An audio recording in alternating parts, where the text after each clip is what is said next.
Genesis chapter 22. Now it came to pass after these things that God tested Abraham and said to him, Abraham, and he said, Here I am. Then he said, Take now your son, your only son Isaac, whom you love, and go to the land of Moriah, and offer him there as a burnt offering on one of the mountains of which I shall tell you. So Abraham rose early in the morning and saddled his donkey, and took two of his young men with him, and Isaac his son, and he split the wood for the burnt offering, and arose and went to the place of which God had told him. Then, on the third day, Abraham lifted his eyes and saw the place afar off. And Abraham said to his young men, Stay here with the donkey. The lad and I will go yonder and worship, and we will come back to you. So Abraham took the wood of the burnt offering and laid it on his son Isaac. And then he took the fire in his hand and a knife, and the two of them went together. But Isaac spoke to Abraham his father and said, My father. And he said, Here I am, my son. Then he said, Look, the fire and the wood, but where is the lamb for a burnt offering? And Abraham said, My son, God will provide for himself the lamb for a burnt offering.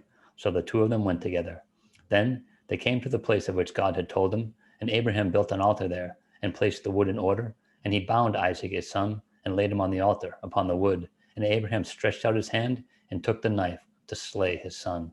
But the angel of the Lord called to him from heaven, and said, Abraham, Abraham. So he said, Here I am. And he said, Do not lay your hand on the lad, or do anything to him, for now I know that you fear God, since you have not withheld your son, your only son, from me.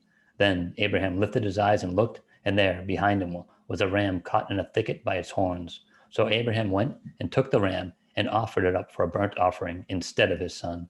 And Abraham called the name of the place, The Lord will provide, as it is said to this day, In the mount of the Lord it shall be provided. Then the angel of the Lord called to Abraham a second time out of heaven, and said, By myself I have sworn, says the Lord, because you have done this thing, and have not withheld your son, your only son, blessing, I will bless you, and multiplying, I will multiply your descendants as the stars of heaven, and as the sand which is on the seashore, and your descendants shall possess the gate of their enemies. In your seed all the nations of the earth shall be blessed, because you have obeyed my voice.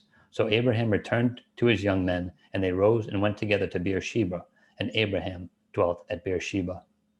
Now it came to pass after these things that it was told to Abraham, saying, Indeed, Milcah also has borne children to your brother Nahor, Huz his firstborn, Buz his brother, Kemuel the father of Aram, Chesed, Hazo, Pildash, Didlaph, and Bethuel. And Bethuel begot Rebekah. These 8 Milcah bore to Nahor, Abraham's brother. His concubine, whose name was Rumah, also bore Tebah, Gaham, Thahash, and Maacah.